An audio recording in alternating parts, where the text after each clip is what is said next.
Tudo pronto para nós cair na estrada. O Vectra já tá tudo ok com ele, já guardei tudo, tinha que guardar no porta-mala. Moto já tá embarcada, totalmente presa, ó, suspensão quase zero. Aqui atrás dá até uma murchadinha no pneu, ó.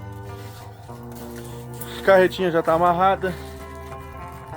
Tudo pronto, ó. Deixei ela aqui debaixo para ela não pegar sereno, porque eu vou sair por volta de 2 horas da manhã. Então, quando anoitecer, ela iria pegar sereno, né? E o Vectra, infelizmente, vai pegar um pouquinho hoje, pelo menos na metade.